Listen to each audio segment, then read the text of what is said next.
Okay. I can see if I can see it on my screen too. Okay. So, wait, what? And now we're live. Okay. That was Way. really really weird. I don't know why it happened that way, but apparently YouTube now has. Yeah, sorry, yeah, we're late to the chatters. Um, but apparently we were already talking beforehand because I clicked start streaming on OBS, but apparently now on YouTube you also have to click go live after that. So I'm glad I discovered that now and didn't have to wait until Friday for the Friday show to do that. I was wondering why it was like, oh yeah, you have like no live viewers. I'm like, why is that? Oh, because okay, it's really stupid. But either way, uh, thank you everyone for being here. I want to introduce everyone to my buddy Jon, who just got his PhD in biochemistry, which is huge. I was there for, well, I wasn't there, but you know what I mean. I was around and talking to him during his studies for his doctorate, and he was always telling me about the headache that would ensue. But he also told me a lot of really cool stuff that he was able to figure out. And I know that this research applies in a lot of very important aspects of life.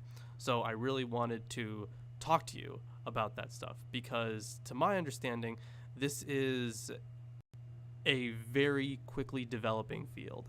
It basically subverts its own knowledge base very frequently, every other day almost.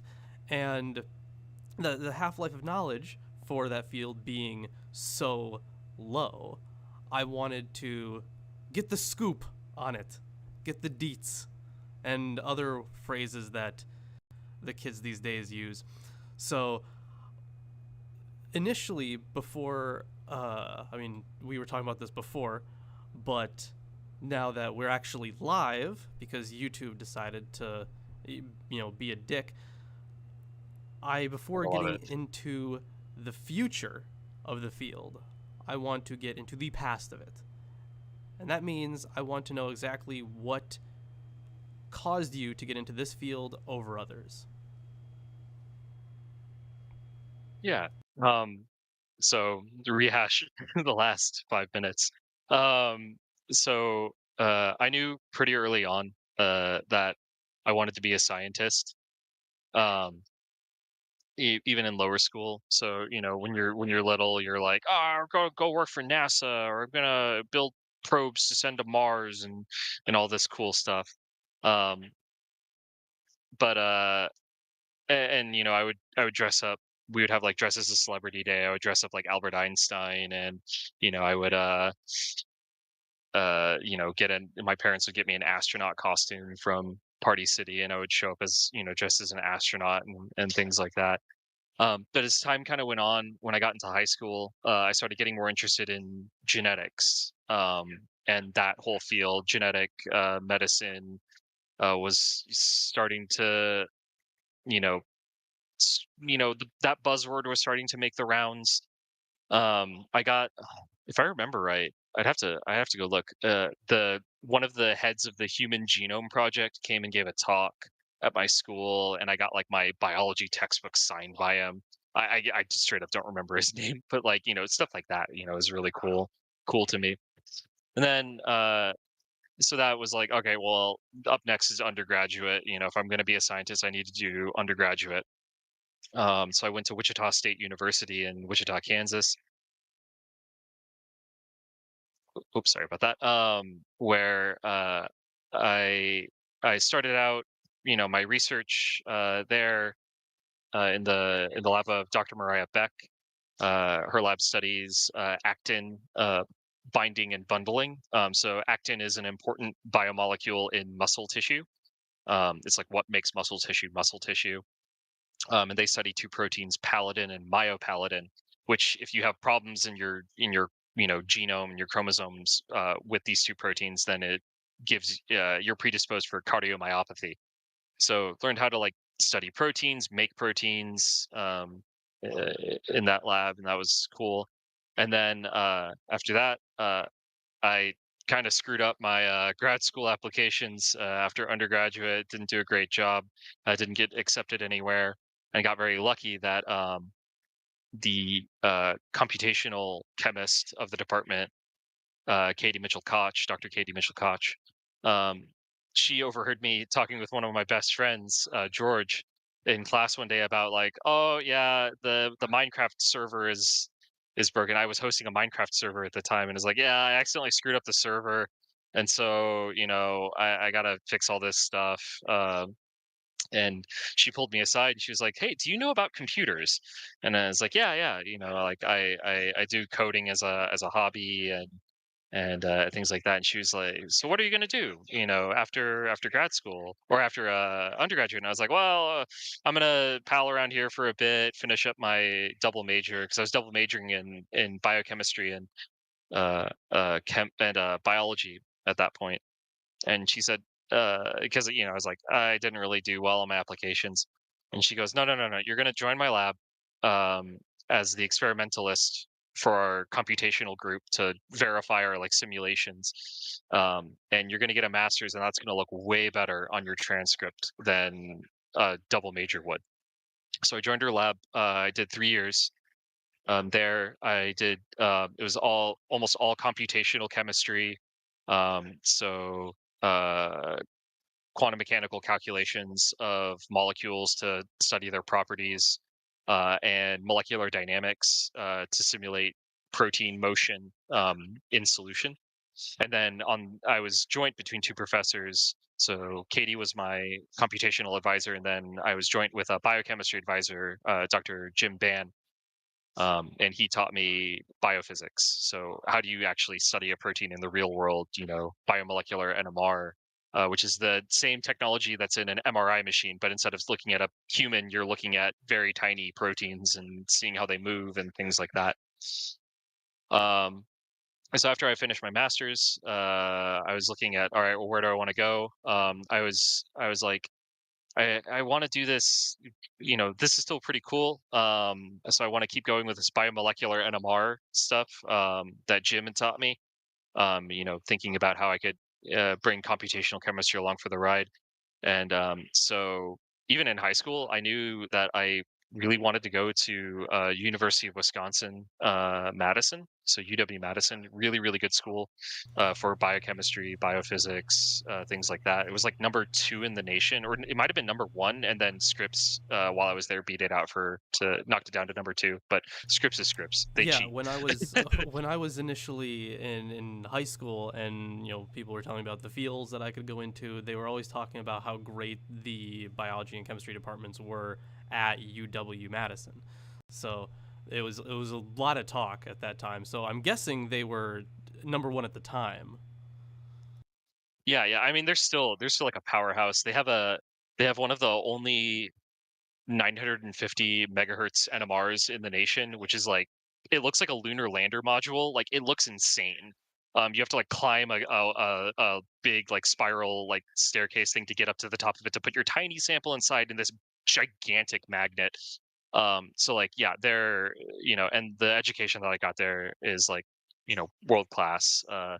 But I joined, convinced that I was gonna try and join this group in the chemistry department, which was Sylvia Cabanero's group, and she studies the ribosome. So this is the thing. This is part of the central dogma, where you have DNA and that gets converted, which is all the instructions for making proteins that gets converted into RNA, which is the short copy of instructions, that the rest of the cell can work with, and if it breaks, it's not a big deal. And then that gets fed to the ribosome, which then actually reads the mRNA and spits out proteins at the end. So she was very interested in how does that work, because there's a lot we still don't know a huge amount about how the ribosome works, because it's such a huge protein, or it's not even. It's like this weird hybrid between a protein and rRNA, ribosomal RNA, so like functional RNA as opposed to just like instructions. It's RNA that does stuff, and so it's a really complicated problem. Um, and so I wanted to do, and she's an expert in biomolecular NMR. She was also great friends with Jim Ban. So I was like, sweet, I have a shoe in with that. But while I was doing rotations there, so for those that don't know, in chemistry and other sciences and fields, when you join graduate school, you typically do rotations where you spend a couple weeks in usually three labs, sometimes four, sometimes two, and you just get a flavor for what that lab does. You get a flavor for the people there, like do I gel with these people? If not, probably not a group I want to join. Um, and so I got lucky that while I was doing rotations, uh, a new professor had just joined the department, Dr. Andrew Buller, um, who was fresh out of his postdoc in Francis Arnold's group. If that name rings a bell, Francis Arnold in 20. Oh, I'm gonna get this wrong. 2019, 2018. I'm gonna be off on the date. She won. She was one of the recipients of the Nobel Prize in chemistry for protein engineering. And so that was really cool. And even in high school, kind of piggybacking off of genetics, right? Interested in how does changing genes influence proteins? Well, that's protein engineering. It's just instead of looking at diseases, you're looking at, well, you can still be looking at diseases, but you're also looking at like enzymes, which are proteins that catalyze chemical reactions. And well, how does mutations influence the ability of an enzyme to do its job? And so I was like, well, I got to do a rotation in this. This sounds awesome. And so I did a rotation in Andrew's lab and just fell in love with the ideas he pitched. It was daunting because it was a brand new lab and there's unique challenges that come with starting up a lab. I felt I was well suited because I'd already done a master's, so I already knew how a biology and a biochemistry lab worked. Um, so I was like, cool. I know how I know how to set up the DNA gel box, and things like that. So you don't have to look at the instruction manuals for everything. And then my third rotation, just for fun, I did in astrochemistry, which was the chemistry of interstellar media and like what weird and insane molecules can you make when there are no other molecules around you for multiple meters. And that was cool. Very computational oriented. Is cool stuff, but Yeah, it'd be their simulation hard to so test long. that one. I mean, you could you can look They do right, it. but it is much harder to test. I would They, say. well, so that's actually one of the really cool aspects of their research is they. So how do you test these things? On Earth, on terra firma, and so they had to build their own custom scientific instrument called a rotational spectrometer, and it looks like something straight out of Frankenstein's lab. It's this massive glass tube, like bi- bigger than me, like way bigger than me. It's probably like 6 meters long and probably like a meter to a meter and a half in diameter. When you turn it on, like the whole thing glows with plasma. It's crazy, but um it lets you study these things because you can empty the whole thing out of air and then sprinkle in the molecules that you're trying to study and then push them into this ultra high energy state using the plasma or chemical reactions. Um, all this stuff. And then they have a little uh, emitter and detector on either side of the tube, and then you can measure the rotational spectrum. They can use that to verify their results. But the problem is that they need really high accuracy calculations. And I should say, like what this links to is people using like radio astronomy, so these massive radar arrays to measure. You can measure molecules in space using this, like multiple light years, thousands of light years away, even. Um, but you need really high accuracy calculations. Well, those calculations take like a month, and I was getting antsy when my calculations were taking like 3 days in Katie's lab. So it's like, all right, the computational side's like, that's going to be rough for me. And then the chemistry side, in order to make these really high energy intermediates, you have to work with really, really high energy materials, like high energy molecules. And so you're lucky, I had a buddy in the lab, Sam Wood, and I was just like, he would show me the reactions he was doing, and I was like, I would feel lucky if I came home every day with like all my fingers still attached to my hands, and I wasn't like horribly poisoned from all of the azides that you're having to make. Um, so yeah, it's tough. It was a tough sell. It's a cool group, right? Awesome group, awesome people, love the science that they do. Uh, April, to answer your question, in molecules. So interstellar media, you can form molecules, and you can form some really cursed molecules in interstellar medium. So like the one that really broke my head was helium trimer. So it's a triangle of helium where they're all bound to one another, and it's like helium shouldn't be allowed to do that, and yet space is weird. And turns out when That's you're really close interesting. to a star, That's and it's interesting that it belching can. out ultra high UV energy, it just does weird shit. That's wild that it can do that. Like you, like on Earth, like is aside from the way that we simulate it, on Earth we don't really find that ever. No, So, no, it's akin to like the people that make the ultra heavy atoms like oganesson, and nihonium and things like that, right? Where it's like this doesn't exist as far as we know anywhere, because the second you make it, it's just gone, right? oh yeah, like all those These ones molecules are the at same the way. bottom of the periodic table, Yep, right? Yeah. exactly, exactly. I think like oganesson's half life is, I think it's measured on like at maximum like nanoseconds, maybe even like picoseconds, right? Like it's around for a very short time. These molecules are the same way. They're so high energy that the second they encounter any other molecule, they just dump their energy by doing a chemical reaction in some way and turning into something else. But if you are the only molecule in the cubic meter of space that's nearby, well, then there's nothing for you to react with, and so you just hang out in this weird state until you do find a buddy to dump your energy to.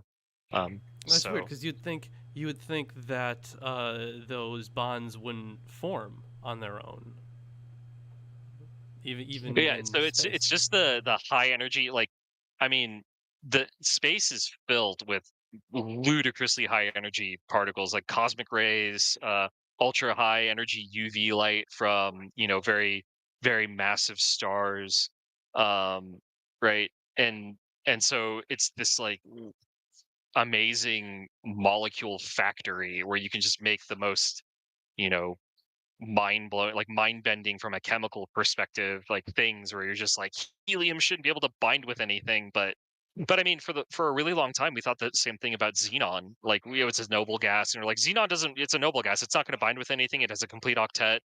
All its shells are full. It's not going to bind with anything. And then we found like xenon tetrafluoride and all these other things. And it's like, no, it reacts with stuff. It just the conditions that you need to do that are, they're doable for xenon on Earth, but woof, do you need some pretty spicy molecules to get the thing to react? So I guess then this I don't know if you would even call the periodic table a standard model, but the would that I'm guessing for practical purposes it would just remain the same, but the is there a more like expanded one? Because I've seen expanded models of like the standard model of particle physics, right? I've seen like the more detailed ones.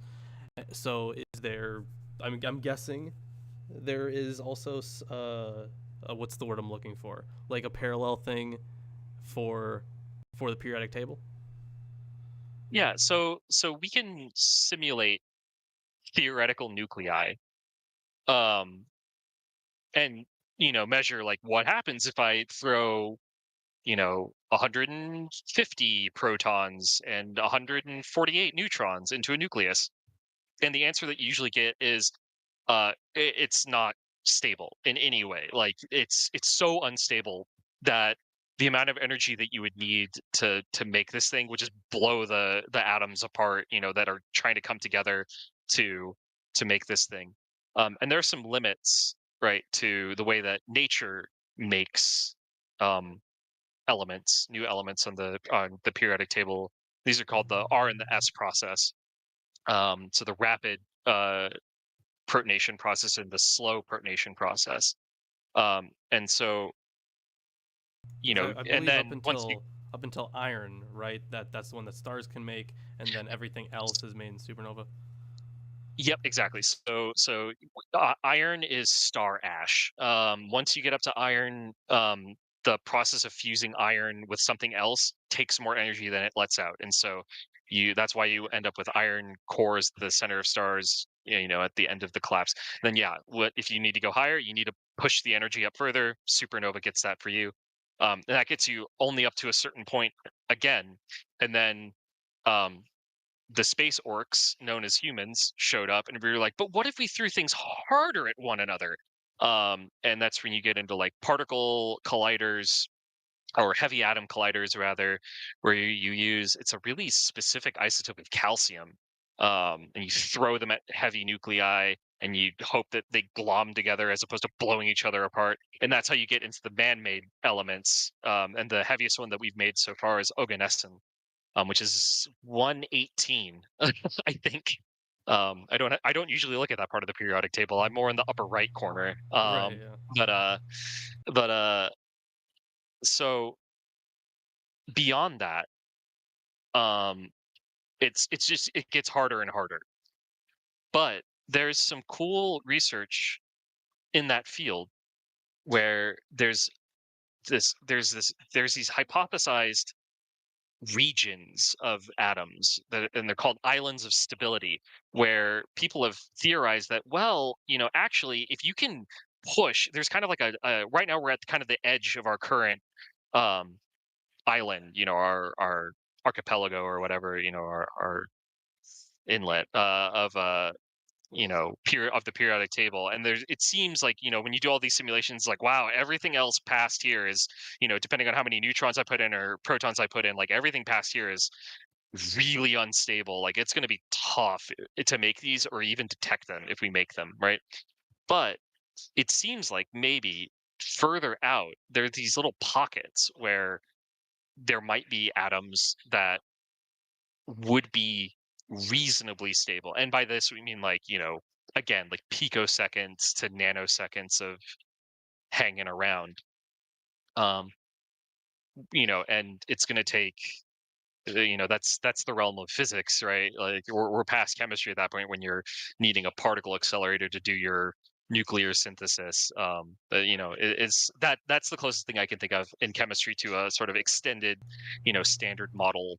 Because chemistry, yeah, the periodic table is kind of our standard model. It's like these are all of the elements that are in columns all behave similarly to one another, asterisk. And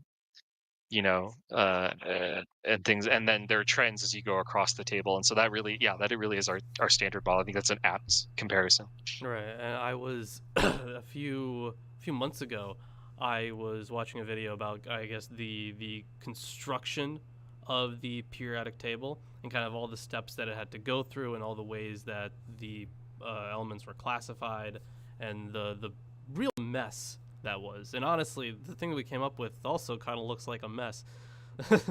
But after you were actually doing your graduate work, I mean, you started doing some of this stuff at home, right? I mean, you were telling me about how you did do it at home, right? Because you had a man. How did you even put it? I know that you showed me you can just you can just program something at home and you can run it remotely that will make a protein for you. And I mean, it's a simulated protein, right? But it still makes this protein, and then you just run simulations on it. Yeah, yeah. So the thing I joke with, people always ask, like when you meet new people, they're like, or in like in a science group, you always ask the same questions, like, oh, what do you do for fun? It's like, I do science for fun. So when I'm not in the lab doing science, I'm at home tinkering. I did electrical engineering and programming as a hobby.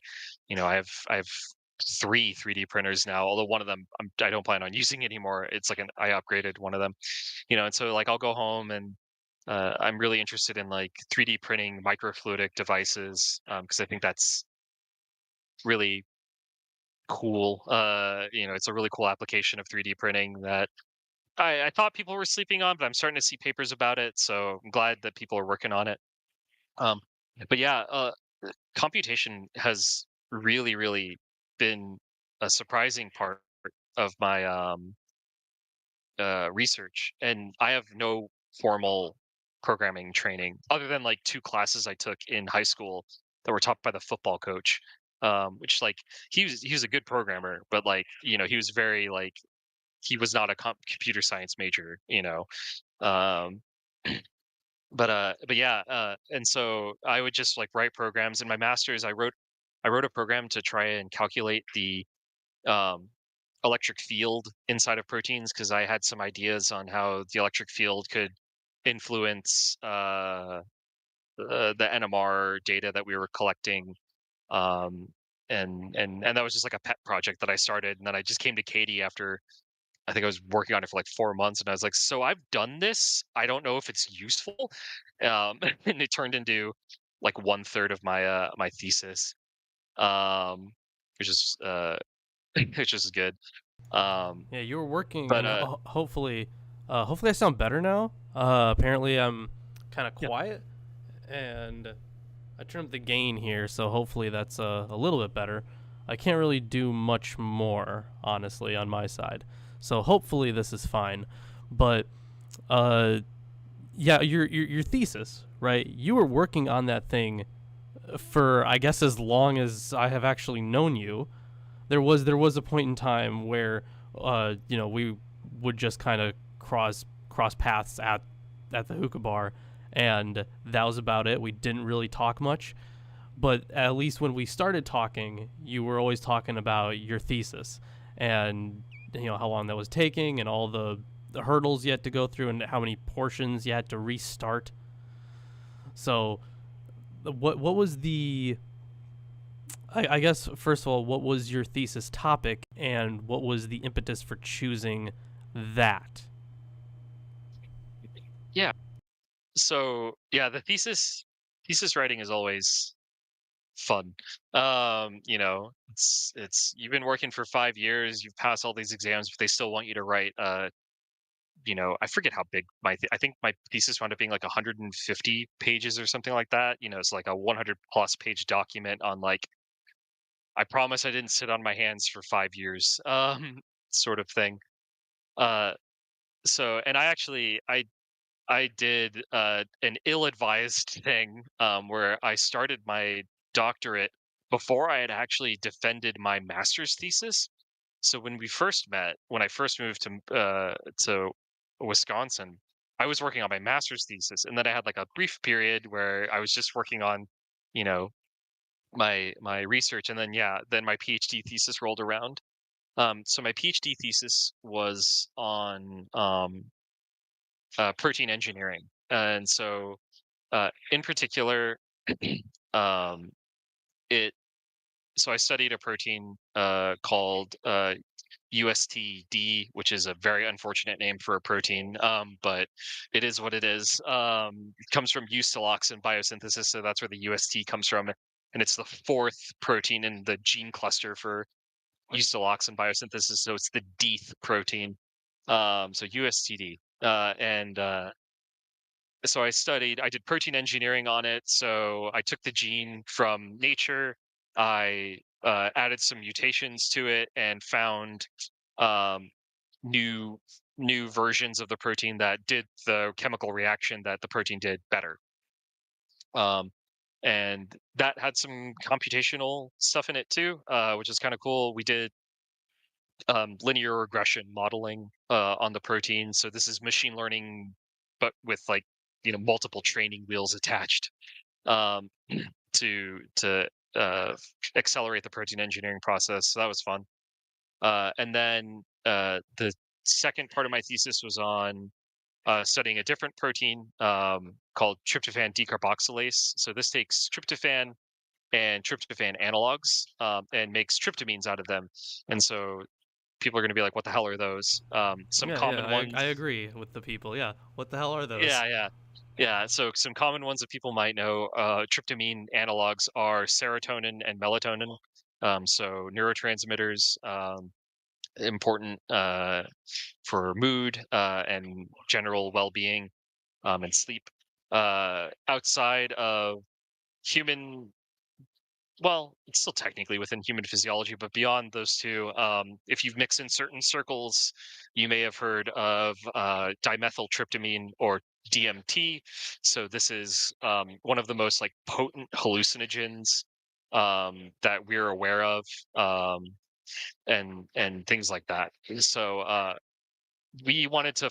come up with a way, we wanted to make it easy to get access to different kinds of tryptamines, because these clearly have a lot of anti-migraine drugs are they're called triptans. So rizatriptan is like a really commonly prescribed anti-migraine drug. It's a tryptamine.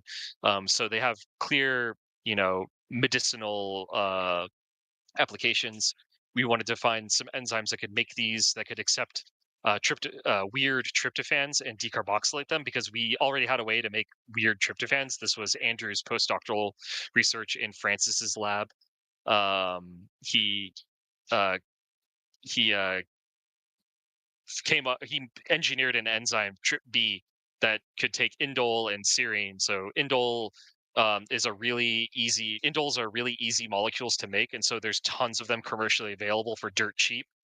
Serine is one of the standard amino acids. You can ferment it, so you can get tons of it for dirt cheap, and you can stick them together with this enzyme and make new tryptophans that would normally, these could cost like hundreds of dollars, to make chemically using traditional synthesis. Um, and there have been companies. I actually interned at a company that their whole company is just make weird tryptophans. Like, we will sell you weird tryptophans using this system. And so so we wanted to find some new tryptophan decarboxylases, and that had a lot more computational chemistry involved, or computation involved in it. I only did computation for that group. I was in collaboration with one of my lab mates and friends, Dr. Alwyn McDonald, who's in Jena now, in Germany. I think it's Germany. I should know this. But so I did logistic regression modeling to try and accelerate protein engineering using computational modeling, and some, again, more machine learning, but with lots of training wheels attached. Yeah, speaking of Um, lots of training wheels attached, I mean, you put those you put those simulations through a ringer. Because I remember you showing me like how many times you had actually done this learning process, and it was a wild amount. yeah, it's super. It can be super finicky. Although it's kind of cool though, because the major breakthroughs that happened were not from, you know, let's just try this other thing and see what happens. It stemmed from taking chemical knowledge and applying it to the system that we were trying to study, right? So, we were trying to do linear regression modeling. So this is, in grade school, you actually learn linear regression, usually in like algebra. This is the way that we fit a line to a set of points, right? What's the line that fits the points the best? That's linear regression. But it turns out you can, use that for not just points on a graph on an XY plot. You can use it in other cases. We were having a lot of problems. Like, the model wasn't working very well, um, and it turned into, oh, well, if we think about it, really, we're modeling, you know, this, but we should be modeling this thing over here instead, because this makes more sense from a chemistry perspective than this other thing over here, which is just like the first thing that we thought to try, and it was stuff like that. It was like, okay, well, the model's doing really poorly at, you know, predicting high activity proteins, but it seems to be doing okay with low activity proteins. But we don't really care about the low activity proteins. We care about the high activity ones. So let's just get rid of all of the proteins that are showing up with activity that's indistinguishable from noise,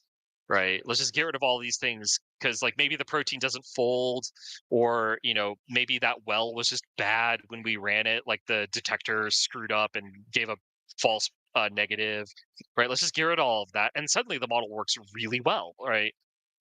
So, and I think that that's where a lot of machine learning, when I read machine learning stuff online, a lot of it reads like, just try stuff. Eventually it'll work, right? And it's been really nice to, having kind of splashed in a lot of puddles, different fields of study, to have that sort of broad knowledge and be able to really, apply that broader knowledge to the modeling side of things, where it's like, yeah, yeah, we could do this random thing, but like, what if we added a little bit more, structure, a little bit more rigor to this, and that's where I think you can make a lot of hay. And I believe that the like I'm it's great that you're actually able to make use of this stuff, because there are a lot of stupid uses for machine learning. And I mean, sometimes it can turn out really funny, which, I'll give it to that. Machine learning, like AI stuff like that. Which, yeah, I understand different processes, but, kind of a fundamentally similar idea. The Seen some really funny stuff online when it comes to like AI, right? Because you have like those videos of like Obama and Trump and Biden playing video games and just griefing each other. It's so funny. So it's great that you're able to actually do something productive with this. And here are some. Let's see, you got another question in the chat. I saw another one from April. Yeah, I think this is when we were talking about the new molecules being made, like the helium, the three helium ones. Oh yeah, yeah, Yeah, yeah. yeah. Does the bending of space-time have any part in the process of forming that, or is it just the energy near the star? It's just the energy in near the star. The bending of the curvature of space time is so shallow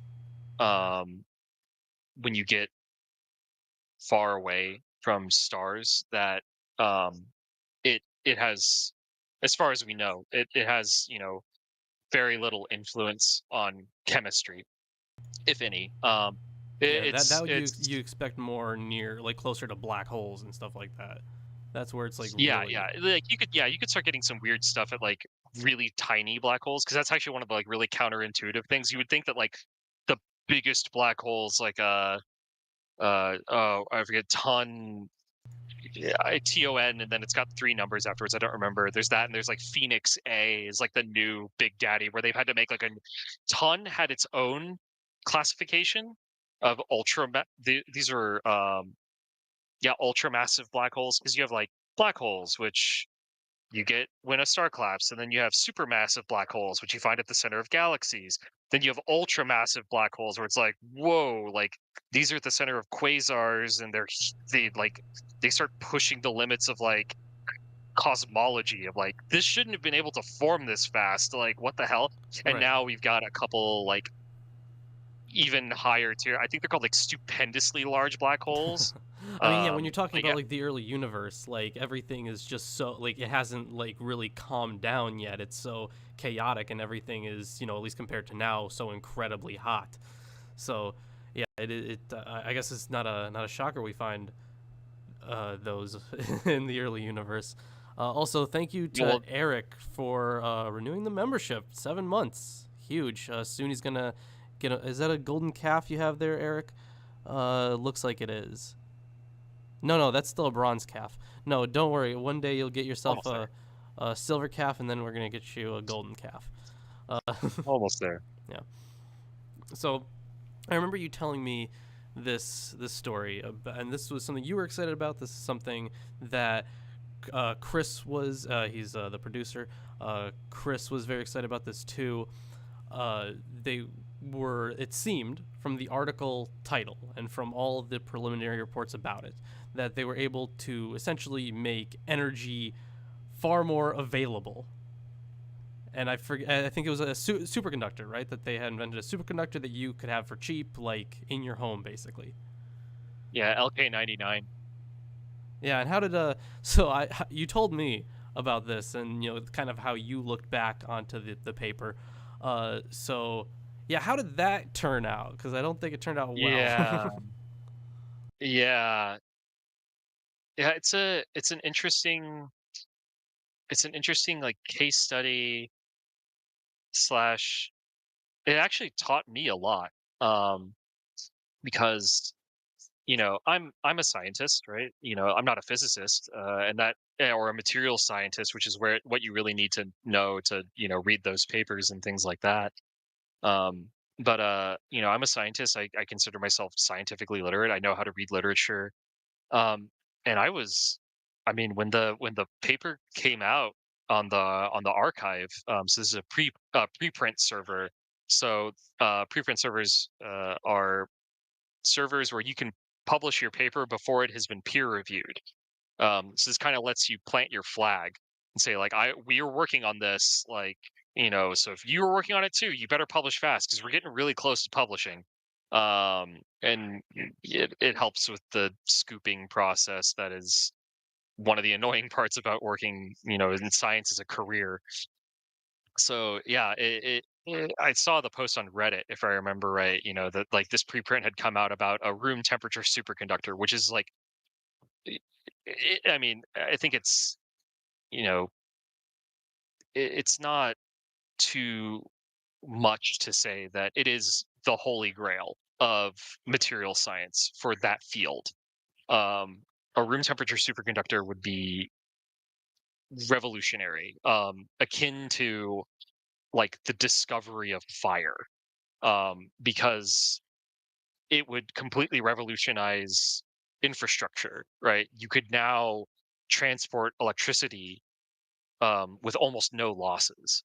If this really panned out, we could make MRI machines, right? That 950 megahertz NMR. You don't need amounts of helium to correcting those down to do medical imaging, right? And Sorry, could you liquid repeat helium. the Helium in general is last a part about the MRI thing because you cut out for a little bit.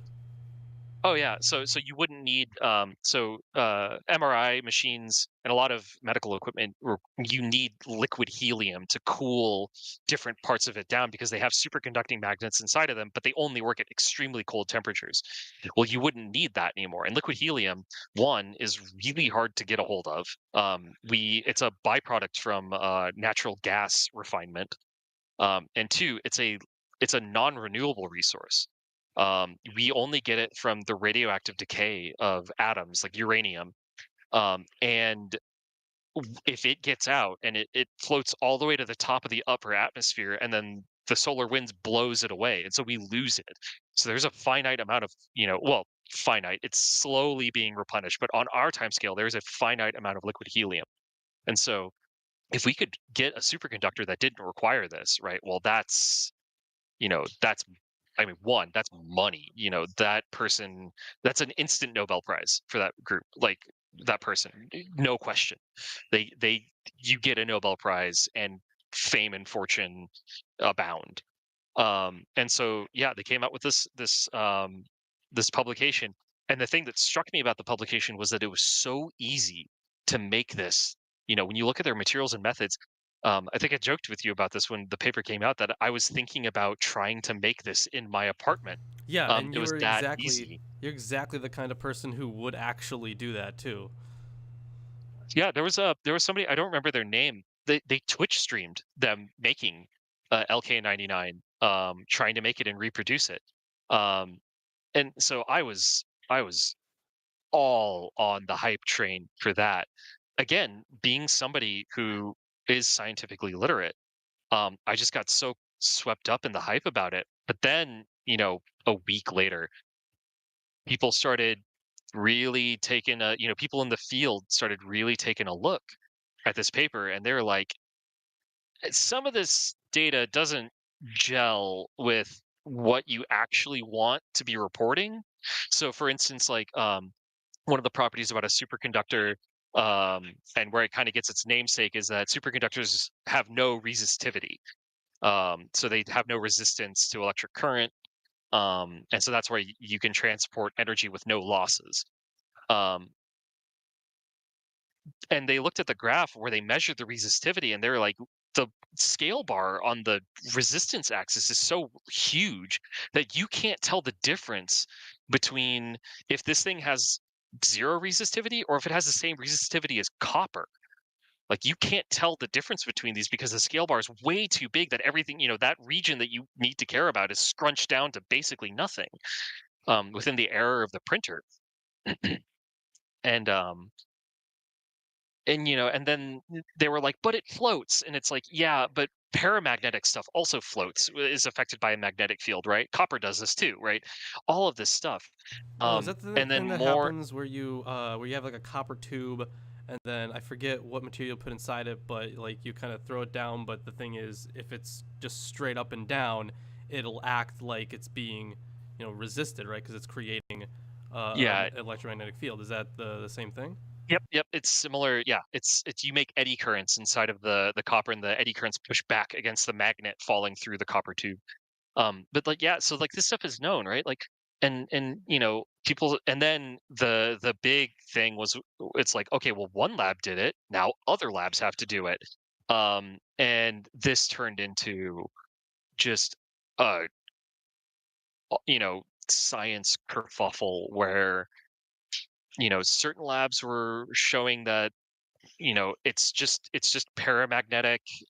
Certain labs were showing, they would follow the protocol that was in the preprint, and like some labs were getting paramagnetic materials, some labs were getting like anti-conductors, like hyper insulators from this, right? But like weirdly that can like wrap back around and become a superconductor in some cases. So they're like, maybe, but I don't know. Um, right. No one was able to reproduce it. A couple labs in China claimed to reproduce it, and then people looked at their papers and they're like, no, this has the same problems that the original paper out of South Korea had. And after about a month, the consensus was like, no, this isn't a superconductor, this is just bad science. They thought they got kind of lost in the sauce, I think, with like, maybe they thought they really had it, I don't know. They still claim, the Sukbei's group still claims that it is a superconductor. In fact, I think within maybe this month or next month, they're giving a talk at a conference where they're claiming that they've refined their methods, and they're able to make, because one of the things that they kind of claimed was, it's not the whole material superconductive, it's these like little pockets of impurities inside of the material, and if we could just find a way to make the whole material pure, then it would be great. And they're claiming that like we figured that out. um you know i i i i there's a grain of cautious optimism inside of me, but it's drowned in a sea of pessimism at this point, because Right. just a lot of the response that came out from that, where they vehemently, they were just like, people are trying to slander us, and it felt very much like, fake news but for scientists sort of Right. thing. Yeah. That's They're just exactly how it screaming sounds. fake news, it was rigged. um right. It's really Like the thing interesting. is, like, if they find it, it's awesome. Like, credit where credit is due, but there is a very important principle in science, which is extraordinary claims require extraordinary evidence. And they just did not have the evidence to back up the claim that they made. Right. Simple as that. And the other thing that was really unfortunate about it too is, there's this big problem in society right now of, this anti-science, um, sort of mentality and rhetoric that comes along for the ride, where it's like, oh well, scientists are, what are they really doing? Are they really helping us? Of course they would say that they get good results because that's what, lets them get grants and our taxpayer dollars and blah, blah, blah, and all of this. And it's like, yeah, for stuff like this, yeah, it's like you have bad scientists, that put this stuff out. It just degrades, it erodes, confidence in science. And this is like one of the things that we're trying to, you know, claw back, is like, no, you can, like, in the same way that, like, you should give people you should give people the benefit of the doubt. Like, you should give scientists the benefit of the doubt. And yeah, you're gonna find shitheads, on the street, at your local bakery or whatever, your grocery store, right? That are gonna think the Earth is flat and all this stuff. And the same as you're gonna find shitheads in science that forge their data and you know Well, and that's gonna happen. either forge it or present it in a very sloppy manner. because that's what it looks Yeah, like that happened, right? It was yeah, so sloppy that it yeah. It was was not so reproducible, and yeah, that is, maybe they're onto something, but they would have to, you know, they have to basically rewrite, not just rewrite the paper, right? They'd have to restart the whole thing, uh, just for posterity's sake, right? And I see this, and I what you're kind of going off of what you're saying, that people's trust in science is kind of lower because of stuff like that. And it's interesting though, right? Because science it's part of the process. It's peer review. And the thing is, like, yeah, this preprint came out, and which, yeah, not it hasn't been published yet. Sorry, it hasn't been peer reviewed yet. So the fact that people will take it and run with that, it's kind of on them, right? So yeah, but I completely understand why someone who doesn't understand the difference between peer review and preprint would kind of fall into that kind of hole. And in fact, until you told me about it, I didn't even know there was such a thing as preprint, which is a wild concept to me. But yeah, I yeah. It's kind of, becoming more and more of a thing. makes sense, right? You want to say like, hey, we're working on this. Like, it's kind of like patenting it before you actually complete the thing. You're just saying, hey, this is something I'm working on. Uh, so that makes sense, right? It's still a wild concept, and for as much bad as that could have, as much bad rep as that could have gotten the scientific community, the fact that within the month it was essentially retested, and the consensus was, you guys fucked up. Either someone's lying, or Yeah, yeah, your experimental basis was just completely flawed. Either way, the science was the one to prove that wrong. It yeah, wasn't some schmuck in his apartment. It was the yeah, scientists. Maybe they yeah, yeah. also I could have been mean, schmucks in their apartment, but yeah, yeah. I mean, the guy who did the Twitch stream where he made it himself, he made it, and he's like, it's not like it's not superconducting. Sorry, I think he made paramagnetic material. But yeah, yeah, absolutely. Like and there's a big debate in science right now on whether preprint servers do more harm than good.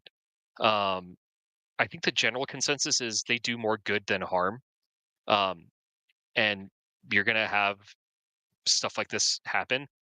I think the thing that I think I hope the lesson that is learned by this is to treat preprint servers as they are, which is you know, before peer review, before publication, you can just publish. Yeah, I can just throw stuff on a preprint server, right? And you know, th- and it's like, cool, that's neat, but take it with a grain of salt. Because and I'm not gonna say that I was completely innocent, in this. Like, I got super hyped about it even after I read looked at the paper. I was like, oh my god, it's here. We did it. It's humanity. We did it. We made room temperature superconductors. But the thing that really threw me when hindsight's 2020. The thing that really threw me is also how much like media just like snapped that up. And it makes sense. It's a sensational headline. you know it really would usher in a new era in humanity, right? Like the stuff that you could make with that. I mean, like, you could make orders of magnitude more powerful particle accelerators at, like, a tenth the scale, right? Like CERN, but like in every physics department, every well-funded physics department, right? You could just do that, right? And but you know I really hope that the lesson learned is, like, we need to do our due diligence about this stuff. News outlets, scientists, before we go on and say, like, hey, this is the coolest thing since sliced bread, right? Like, here we go.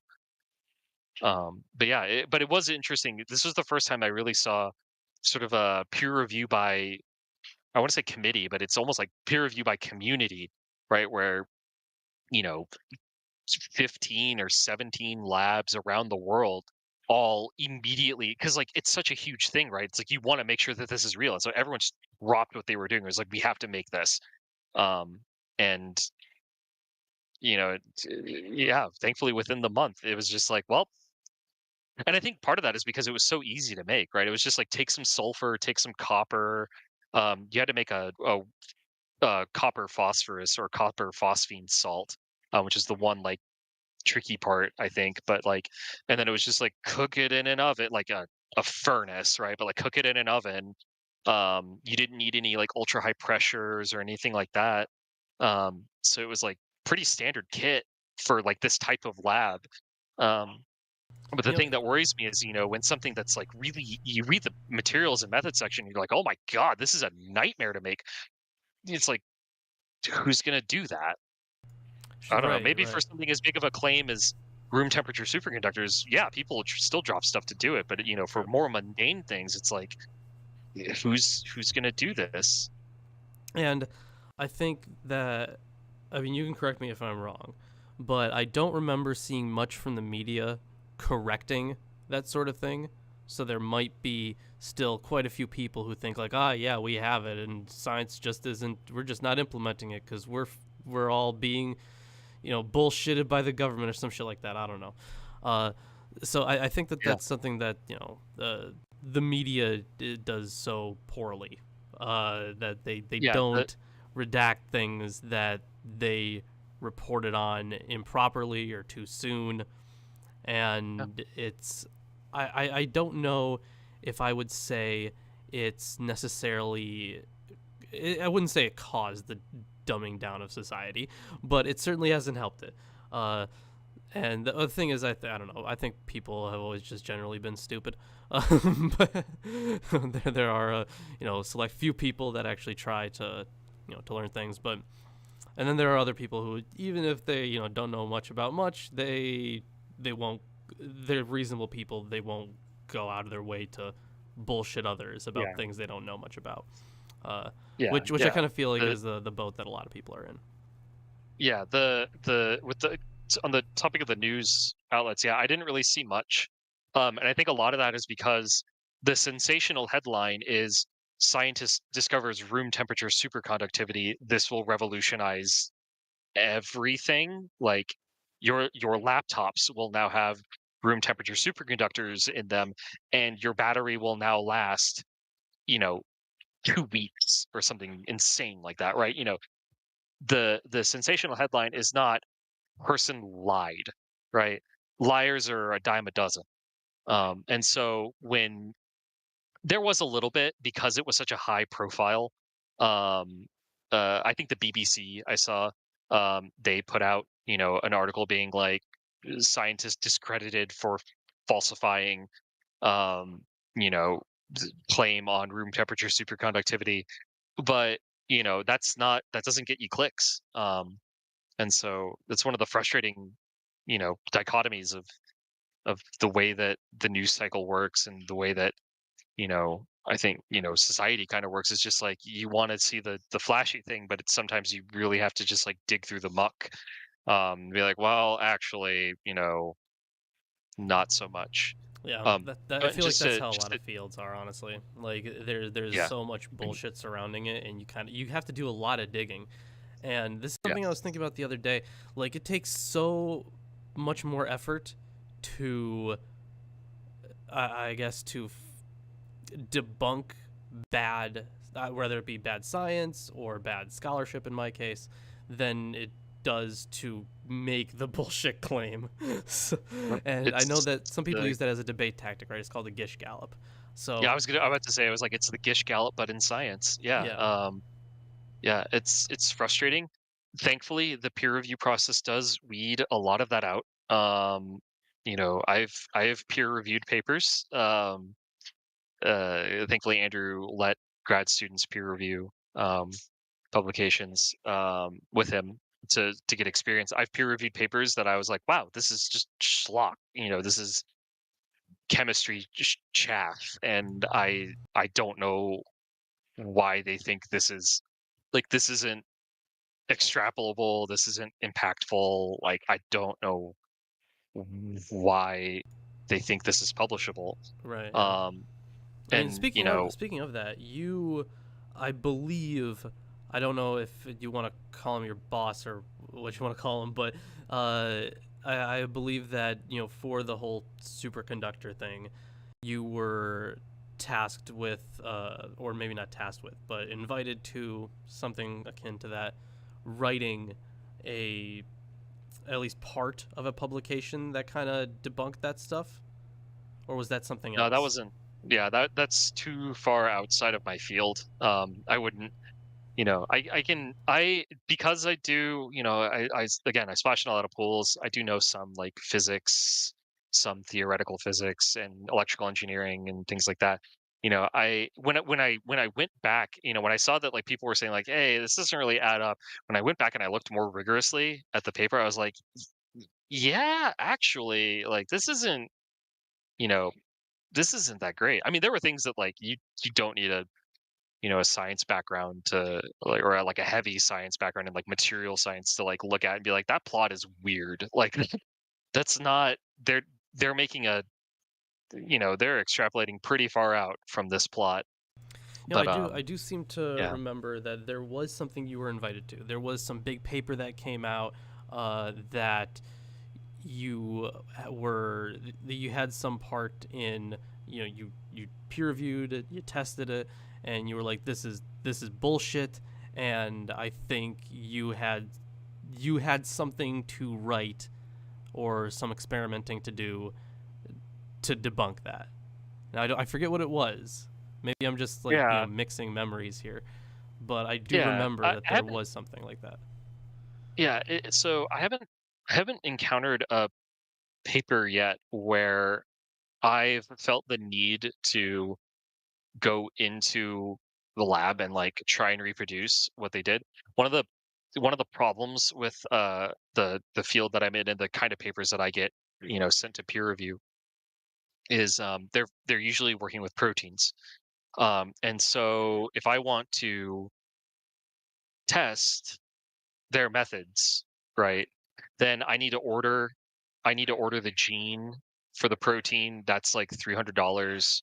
I need to express the protein. I need to isolate it, right? It's a lot of work. I do think it's something that needs to be done more, in particular in chemistry, and it does happen a fair bit in like organic chemistry, and inorganic chemistry as well, where you can just go to the shelves that you probably have most of the reagents on the shelf, and you can just go try their synthesis. Try one or two of the syntheses that they report on, be like, "Yep, works exactly how they say it does." But usually, you know, it's rare for you know, it's either that the paper is just like, "Wow, this sucks. Like this is not good science." And I think maybe that's I did read one paper. I did review one paper where, they had made this claim of we've discovered some guiding principles for stabilizing enzymes, which is a desirable feature in protein engineering because you wind up kind of trading the protein stability for adding more mutations to it. Because generally, when you add a mutation, it makes the protein less stable, and eventually, they're called marginally stable. So they're totally fine, and then you cross this critical threshold, and then the protein just unfolds. And it doesn't matter like if the mutation that you added would have been beneficial, the protein's unfolded. Sorry, like it's just dead now. But if you could fold the protein, it would be great. Um, and they had published they wanted to publish this paper where they were saying we've discovered you know using this sort of like hotspot recognition thing, and we built a model, and it works, it'll work great. And all you have to do is you have to use this one piece of software to simulate the protein, and then based off of these numbers that come out from it, you can stabilize the protein. But the problem was um the numbers that they chose for like whether a mutation would be stabilizing or destabilizing, they didn't really give any justification for. and then two, they only studied one protein, which is like, great, your method worked for that one protein, but proteins are very diverse, Right. and what's Yeah. going to stabilize one like how protein many is definitely not going to stabilize a different protein. right like how many Um, proteins does the human body naturally yeah, have? yeah. How many does it make? I don't know. They studied a Yeah, they studied a really like simple protein too, like which for method development is like fine, but they made a lipase, and that's like it's such a throwaway. We as a species have engineered so many lipases. Every time I see it in a paper, I roll my eyes a little bit, like, oh my god, another one, sort of thing. But but and it was just like the claim, and then even within their own like testing, they were like, oh, we generated these mutations, but we found this other mutation that was super beneficial, but we didn't carry it forward for some reason. And it's like, whoa, like that was and it was like the most stabilizing mutation in one of their like rounds of prediction. And it's like, why didn't that one show up? Like, why did you just ignore that one? Which, like, in the back of your head, and this is one of the big problems in science, is negative results don't look good in papers, even though we absolutely should be publishing negative results. We should be publishing when things don't work, because it saves people from repeating, repeating crap things. It's just like True. sometimes It would science be just doesn't work, right? Like it's sorry, like it's the way the cookie crumbles, right? Where it's like, yeah, if you make polyphenylalanine, that's not going to catalyze a reaction. Great, we now know this. yeah. But So it would be far more beneficial for others not to waste their time on this because it's already been tested. yeah, yeah. And if I had to guess, that mutation, which their software predicted was very stabilizing, probably wasn't all that stabilizing when they actually tested it, and they just didn't report on it. But they found, right? They found activated variants. It's like that's all well and good, but like you cannot back up the claims that you made that this tool works with every protein. You studied one protein, right? That was already pretty stable to begin with, right? And you did a no name very simple reaction, you know, with the protein.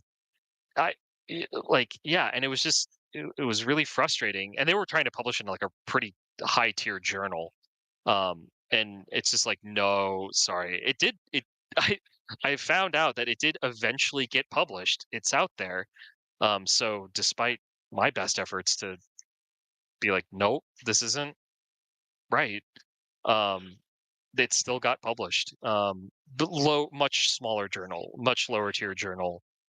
But it's out there. And I look at it and I'm just like, they did soften some of their claims, which I liked that I saw that. But I also look at it and I'm like, I feel bad for people who try this method, because I mean, I can't really claim too much because I haven't used the method, but I have the sneaking suspicion that that method isn't going to work nearly as good as people think it's going to work. Um, yeah. Yeah, unfortunately, it is kind of a shame that that stuff wouldn't get that those negative results wouldn't get published. I mean, that's still, if it's all set up properly, if the methodology is good, I feel like it should still get published. Because if you Oh did yeah, the yeah. science If they had, right and you came up with, a result that you didn't want, okay, great, publish it. Let people know that yeah. this doesn't work if you do it this way. Oh yeah, and if they like I said, if they would have done it with like two other proteins, right? Just like pick two other proteins with distinct functions, right? Like don't pick two other lipases, pick two other proteins with unique functions and show that like it works with these two also. Yeah, I would have accepted the article. I would have said, yeah, accepted, maybe with some minor revisions. Because like usually you don't accept an article outright. Usually there's like some language stuff that's like, you should soften the claims here a little bit. Like, this doesn't exactly say what you think it says, but like you're not wrong. You're kind of overstating. Um, right. But I absolutely would have, if they would have demonstrated it on like three proteins, I'd be like, yeah, you're you're onto something. It seems like you're onto something, and then it always runs into like, well, maybe the fourth protein doesn't work, right? Fine. But once it works with three things, it's like, all right, once is a coincidence, two times to three times is a trend, right? Um, but yeah, I would have said accepted probably with revisions, but accepted nonetheless. Um, yeah. Yeah, And one of the other reviews, because we don't get to know who the other reviewers are because this is a blind review. right. Yeah. But one of the other reviewers straight up accepted it when we submitted our rejection to the journal. One of the reviewers was like accepted, and I was floored. Um, yeah. Um, I mean, but since it's peer reviewed, do you think that just has to do with maybe some fatigue by people? They're not fully reading things all the way, or not fully reading them through. yeah, it's a lot. It is a lot to rigorously peer review a paper, and really, you should be doing we should be doing experiments that are in the paper to verify uh, the experimental claims. It's a lot of work, and you know you have so much else going on in your lab. You're writing grants to get funding. You're writing your own papers, right? You've got your own irons in the fire, and you don't need, you know, three bent irons showing up, being like, "Can you test these and see if they're good?" Um, and so yeah, it happens. Um, but and I think that's why you see the thing about it though is like it happens even to like really really good labs. I mean, Francis's lab, right? Nobel Prize. She has retracted papers, um, right? Papers that they went through peer review, they were published, everything was good, and then they found out that one of the graduate students in the lab forged a bunch of his data, and faked a bunch of his data. Well, I And hope that guy got fired. oh yeah, yeah, no, Francis does not tolerate stuff like that. I've met her, and she is a very like cut to the chase, no bullshit kind of person. Good, good. Um, And yeah, so he was no longer a graduate student at that point. I don't think he had graduated. I can't remember if he had graduated at that point, but he like no one in the protein engineering field trusts that person anymore. Like I Yeah, can't good remember call. their name, but like I would if I was looking at their background and be like, interesting. Why are all of your papers retracted? Um, Yeah, but right. yeah, but like Francis's lab, she published good science, and a lot of her stuff has been foundational to protein engineering, and like it just takes one bad apple, right? Yeah, so actually, And it, I did want to kind of bounce off of that, right? So the stuff that your lab has done, especially stuff that while you were there. I don't. Are you still there at that same lab? Okay. So or I well, I'm in a new lab at UNC, but sure, right. I don't know if you were talking about Andrew's lab at Wisconsin or here. Oh yeah, I mean either one, but like labs that you are actually let's talk about now, right? Stuff that you are working on now. Yeah, sure. What kind of I guess what has that lab done for the field, and what stuff are you currently doing for that lab? Yeah, so the lab I'm in now, it's Albert Bowers' lab at UNC Chapel Hill. So one of the lab's core focuses is discovery of this class of drugs called macrocyclic peptides. So these are small chains of amino acids, usually around eight, 8 to 10 amino acids. Sometimes shorter, sometimes longer. Um, that you then loop in a cycle in some way. And so these have been found to be able to hit so-called undruggable targets. So these are targets, proteins in diseases, either like bacteria, viruses, or cancers, that we just can't find small molecule drugs to hit them. Um, for whatever reason. Maybe they don't have like well-defined binding pockets or things like that. They're just tough targets to hit. So the lab is interested in finding using discovering new macrocyclic peptides to treat various diseases. Whichever disease Albert got funding for, basically. Sure. Yeah. Um, Yeah. To what so extent has that worked so far? Because I know that this stuff you told me in the past, and you mentioned it now, that this has a lot of implications for cancer research, which for me is really huge. I don't know how much. I know that we are mostly concentrated on people, and that's a good thing.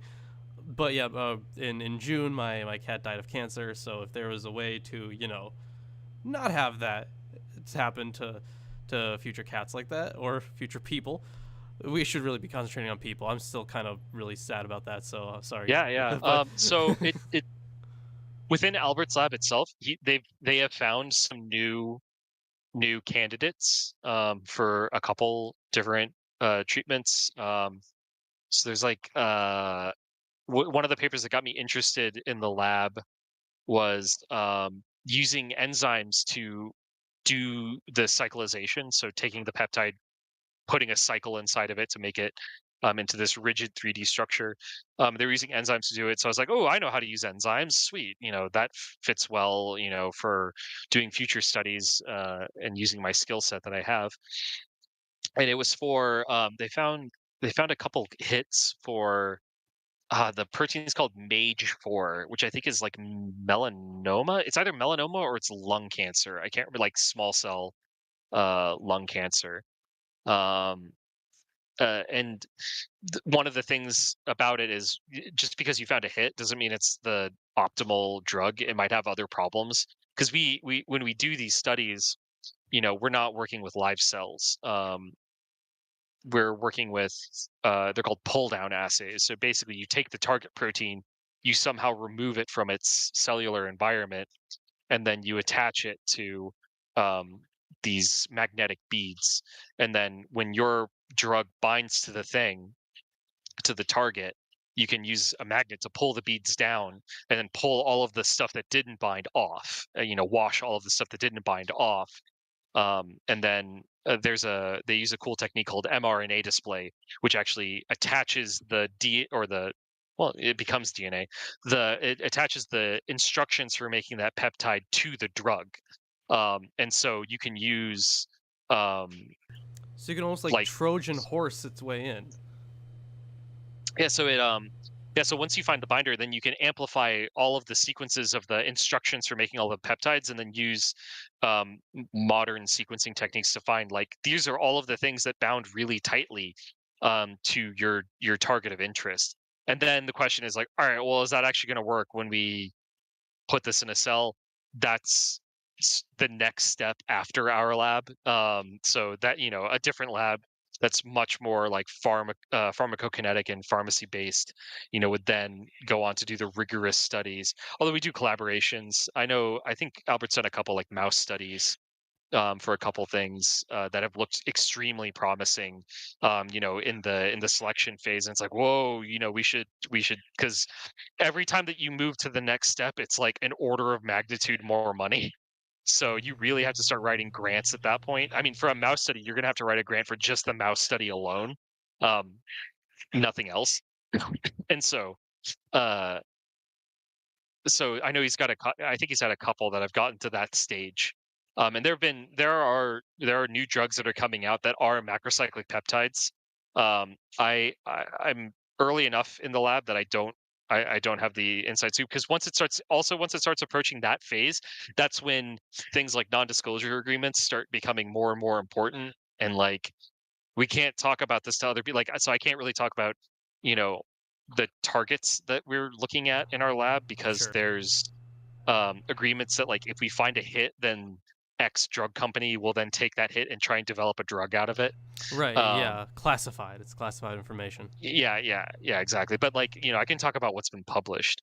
And so there's like Mage 4, there's another one too, that I'm completely blanking on the name, but they used it was cool because the cyclization they were using was an enzyme called glutaminase, which the average person will maybe know as meat glue. So this Yeah, is you're high end just your restaurants average things use. that They average buy people know. glutaminase, and they use it to stick pieces of meat together to make like weird shapes out of meat, and it's called meat glue. And one of the projects, the graduate student who was doing that, who just left, just graduated, wanted to do was actually buy like commercially available like meat glue and see if you could do the same cyclizations that we were doing with like ultra purified protein that takes forever to actually like make. He's like, what if I could just buy a big bag of meat glue and just like cyclize peptides to my heart's content. So it was a cool. We've got a bag of meat glue in one of our freezers that or it's called moo glue, that is just waiting. It's just waiting for somebody to pick it up and see if they can do a cyclization with it. So is it so I know you can't tell me the specific things you're looking at, but is it safe to say that that's currently the stuff that you're working on? It's close. So I'm kind of working at the step right before making the peptides themselves. Although I have done some um, research in that, some early stuff. But where my interest is more.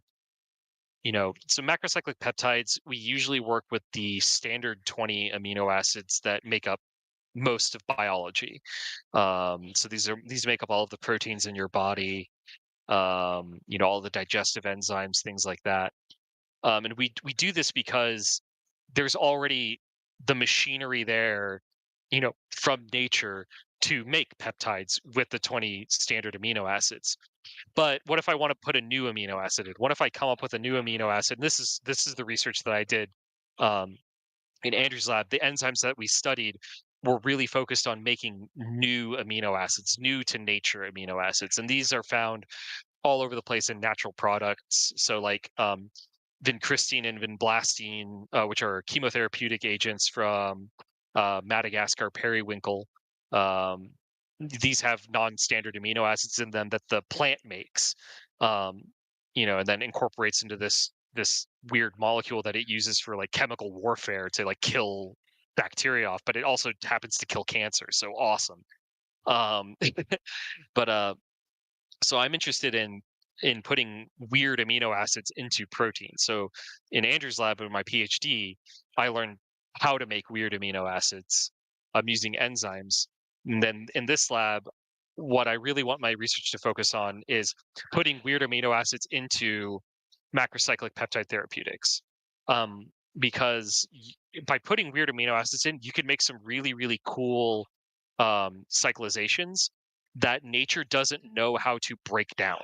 It's never seen this sort of like chemical linkage before and has no idea how to break it down. And that's one of the big problems with macrocyclic peptides is that peptides are just small proteins. Your body knows how to break down proteins. You have digestive enzymes like trypsin that just randomly break up, proteins that it finds. And if I want to make this into a pill that that you can swallow as opposed to an injection you have to take every, month or something like that, well, then we need to stop the body from breaking it down. You get some of that for free by it being in a cycle. That's kind of your body looks at that as like, that's weird. So I'm going to break it down just slowly. Um, Not always. Sometimes you get unlucky and it just breaks it down instantly. It's like, I figured this out quick.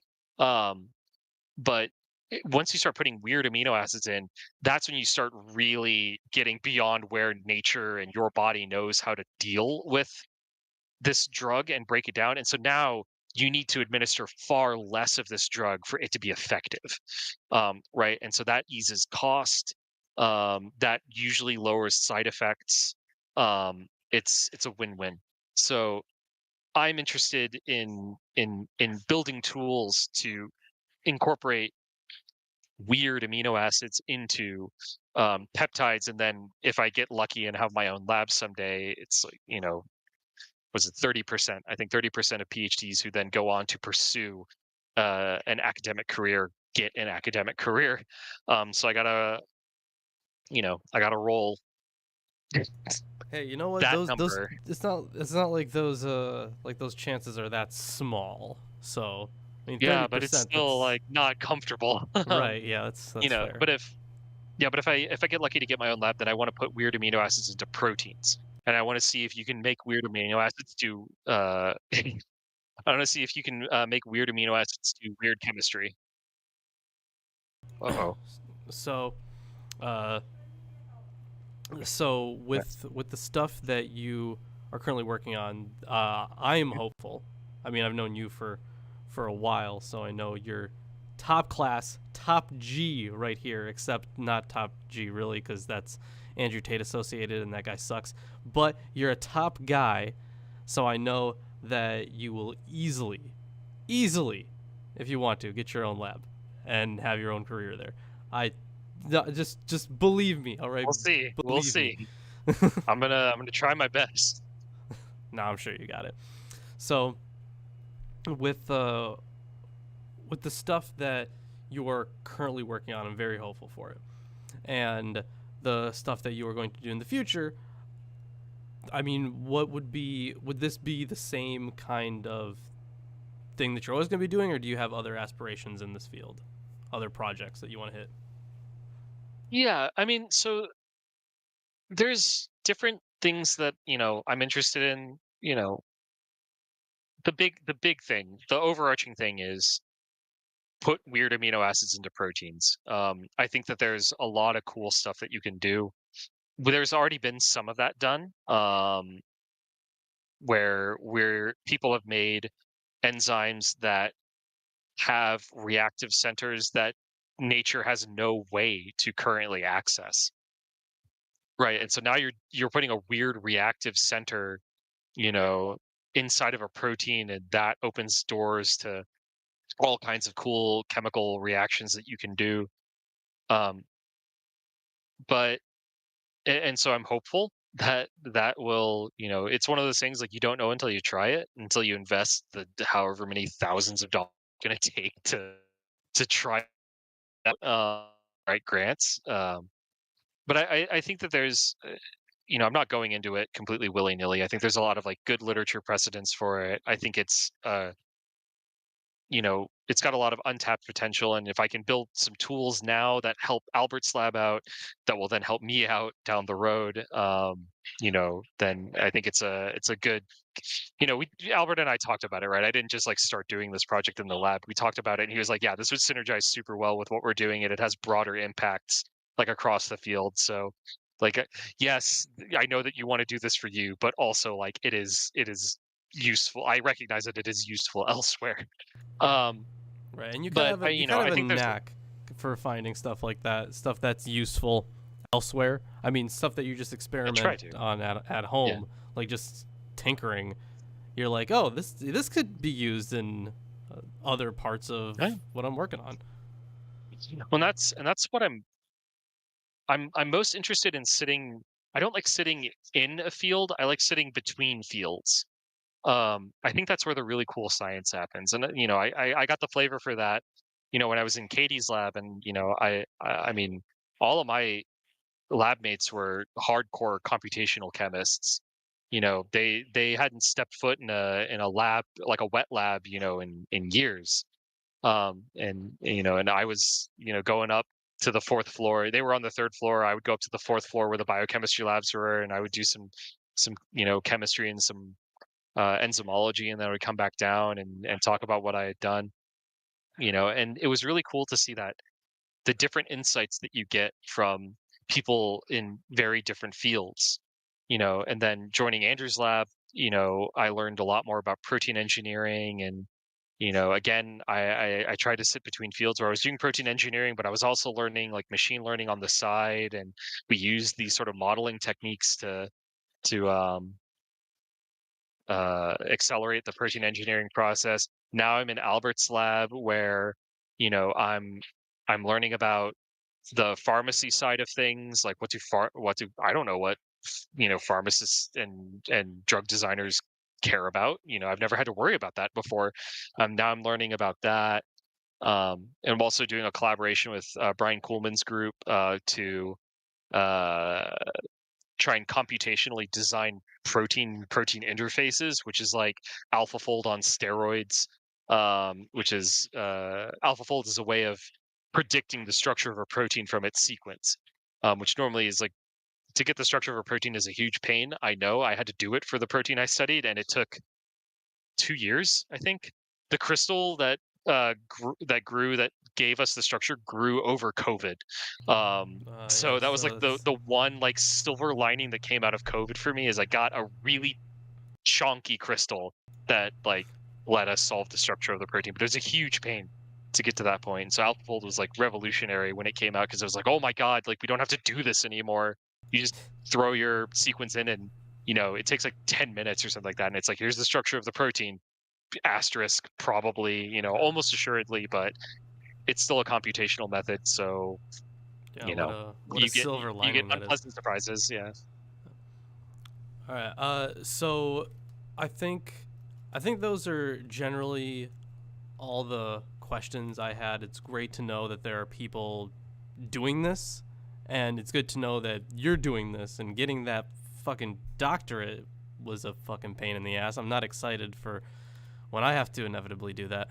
But I mean, hell, You got it. You if got you're it. if you're still down there, I might have to go to UNC, right? Because that's where it has the best secular biblical studies program in the country. I mean, Bart Ehrman's over there, which is crazy. Have you gotten to meet Bart Ehrman? Probably not. He's not in your No, no. department at all. Yeah, I stick to Marsico Hall like pretty tightly. Right. Yeah. Um, So maybe one day I'll make my way down there if I get accepted and whatnot. So let's see. Another question from April. Looks like. Do you think 3D printing will help us understand protein chains? And hold on, sorry, the thing is kind of fucked up. Protein chains and how and why they fold. yeah, that's actually a really cool topic. Because whenever we would solve the structure of a protein in Andrew's lab, we would 3D print it. So the office, like the sort of front desk area, the administrative office, there we go. And the print center had a 3D printer, and so we would actually 3D print the structure of the protein because we use tools, computational tools, to like look at the structure of a protein and spin it around and be like, oh, what does it look like? But it is different to hold the thing in your hand and like you can see the binding pocket in 3D as opposed to just it's like 2D visualization. And so yeah, it is helping us understand more about like how do proteins fit together and how does the molecule get into the active site of the protein and things like that. I actually joked with one of my buddies because now that 3D printing, like hobby 3D printing, has kind of matured a little bit more and people have been coming out with different materials to 3D print in. I joked with him one time that it would be interesting to 3D print a protein out of like a flexible material, and then put in some extra like links where like there are strong interactions, and then hook like attach that protein to something that like shakes the protein, like jiggles it back and forth, and then you could take a picture of that, and you could maybe use that to see like what are the dynamics of the protein without having to do computational chemistry. You could like literally 3D print the protein and like jiggle it around and be like, oh, the two domains like flop like this. It's like, oh, it's great. Um, Also, it was just like a funny idea that we had. I mean, that's awesome that you can actually do that. That it has uses, right? Because I think Chris actually does have a 3D printer. I think it's down right now, or maybe he needs to get more stuff for it, whatever it is. But for some reason, hasn't 3D printed anything in a while. But yeah, he made like some dice for with it and whatnot, and that was kind of cool. Yeah. But also, my cat has or one of my cats has joined us. Probably see it on the Oh, stream, maybe. But I, either I, way, yeah, yeah, 3D printing is an awesome hobby. Like I got it when I first moved to Madison. That within my first year, I actually got a 3D printer, just like an Ender 3, $150, I think at the time, 3D printer, and it's been super cool. Like you always start out with like 3D printing, like I'm gonna 3D print a polygon Squirtle and a polygon Pikachu, and You got to print the boat. You always have to print Benchy, like to make sure the 3D printer works. But it's been really cool how like helpful it has been in like day to day life, but two, just like as a thing to do for a hobby, right? So like I just 3D printed for one of my lab mates like a rack to hold Eppendorf tubes in because I 3D printed one for me.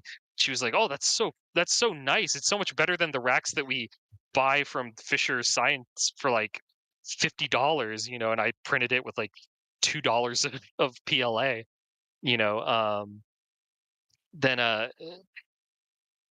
it's been super helpful with that. But then also just like I one of my like side projects that Andrew actually said like I'm he was like you could probably turn that into a nonprofit. Um, so we'll see. I have I'm spinning a lot of plates right now, but it would be to 3D print lab equipment. So could you 3D print a spectrophotometer, or could you 3D print a stop flow, which is normally like a stop flow is like normally a $5,000 piece of equipment, but if you look at it, it's some syringes and some tubing, and then you know something to and then so a little bit of electronics like control things and a piston. So it's like, could you 3D print that, right, for like $100 or like $50, right? I mean, you have to think Um, that like in a chemistry setting, that these different materials would play a role, right? Like, I mean, I'm guessing we probably y- use for a reason we use glass over like styrofoam or something. So y- yeah, but like for the stop flow example, right? You could use glass syringes. Right, you could just buy some, and yeah, you usually use glass for the syringes in that case. So you could use some glass syringes. You could buy some PEEK. PEEK is a special type of chemically resistant polymer. You could buy some PEEK tubing for the actual like plumbing. But like the hard part about stop flow is controlling everything, right? You need to have a piston push two syringes, and then that flows some stuff through a detector, and that flows into another syringe that then goes down and pushes a switch that then tells the detector, okay, like new sample is inside of the detector, start measuring it. It lets you measure the speed of reactions like really, really early. Whereas, you know, normally what we would do is we'd have a little cuvette, a little like container, and we would have to add our reagents in and then frantically throw it inside the spectrometer, then go over to the computer and hit go, and then it would run, right? StopFlow automates that entire process. Um, so you can get, the actual like part that's going to be touching the hard chemicals, and you know, and have it be not react. But they also now you can actually print peak in a 3D printer. Like it is nuts the materials that people have come up with. You can print carbon fiber. You can print glass impregnated um, uh, filament to like make abrasives and things like that. Like it's wild what has happened in basically 5 years time, 6 years time, because that's 3D printing had been around. I mean, 3D printing was around when I was in high school, because I remember there's a blog that I frequent called Hackaday, and that was when the rep wrap came out, where people were tearing apart printers and pulling the stepper motors out of them, and like they were printing um they were 3D printing, and they're like, oh, it can print itself. Like that was the whole thing. It's your own home like replicator that could replicate itself within, you still had to buy a bunch of like steel bars and things like that for it, but like the structural parts that held all the things together you could 3D print. And then it kind of like went away for a while, and then yeah, I think when right as I was ending my master's and then going into PhD, that's when it exploded online. And it is wild what people are doing. Yeah, you should create a living cell from non-living things and become God. That's a whole field of study. Um, that is that yeah, people study that. How did cells come into being? yeah, good old Is abiogenesis. Yeah, yeah. But I think that if anyone can do it, you can. I don't know if you'll ever get to that, but maybe in the twilight of your career, you'll be Okay. messing around with some proteins and just accidentally create life. Yeah. I don't know about that. Funnily enough, the thing that I'm working on now that I'm trying to kind of replace something else in the field that's currently used because it's good, but it has problems. When they published that paper, so everyone uses this tool. It's called Flexzyme to do the stuff I was talking about. Put weird amino acids into peptides and proteins. Um, they didn't write the paper about that. They wrote the paper about this is how maybe we went from an RNA world into a protein world. Yeah, This is is a that the way that RNA maybe world the genetic hypothesis? code yeah, this is a way that maybe the genetic code came into being is you had these things that were like flexozymes floating around that could then charge these tRNA looking things, and that's how you got the genetic code. The thing I'm trying to make is not RNA; it's protein based. And there's a counter hypothesis, which is the thiopeptide world, which is proteins came first, and then DNA and RNA came afterwards. And so I'm trying to make kind of the evil twin of Flexozyme, where it's like, no, it's not RNA world; it's thiopeptide world. But I don't. It's like that's neat. I don't that's not something that's super. I mean, it is interesting, but it's like it's not something that I'm interested in actively researching the origins of life. Right. But you can bet your bottom dollar that I'm going to be putting that in the introduction to the paper if it ever comes out of like maybe this these guys came around Yeah, just sneak that in there. No, first. it's a good idea. Yeah. I like that. That's how you get the funding. That's how you get the big bucks is when you start tying stuff to origins of life. That's when the NIH and the NSF starts going, ooh, hello. It's a great place to put your money. Yeah. So, yeah, I think we're about at the end here. We've been on for almost 2 hours, coming in on that Just time. about. Yeah. So, thank you everyone in chat for joining us. That was then thank you, John, for talking to me about this stuff. This is Of course. a conversation. Thanks for having me on. This is a conversation that I always enjoyed talking to you about this stuff, but then you moved away. You left me all alone. So that's okay. You're pursuing bigger things, and I'm happy for you. I got cold. I finally had enough. I chose the right year to leave too. Seriously, it is. It's pretty funny. So usually on my PC it tells me the exact temperature outside, but right now it just says very cold weather. But I'm sure it's like 0 degrees, maybe -1 or something like that. We haven't invented numbers this low yet. Sorry. Yeah, but either way, it is cold as fuck here. And I told you this before the stream started, but yeah, my car, it looks like it's 1 degree outside. Sunday night, my car wouldn't start.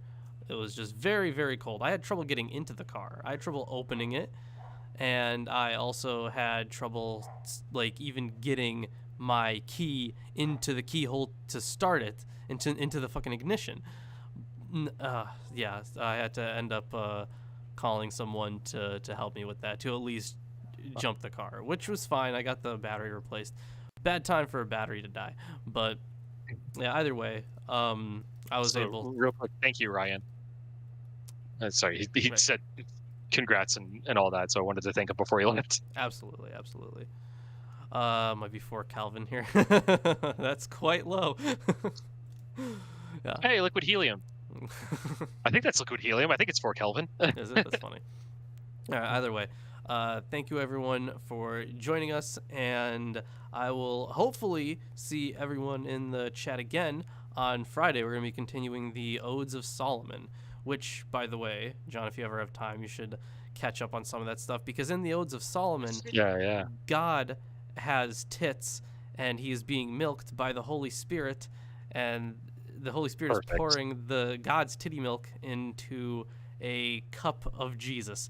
That is straight out of DeviantArt. Yeah, straight out of DeviantArt. Damn straight. Unfortunately, I could not find the art for that.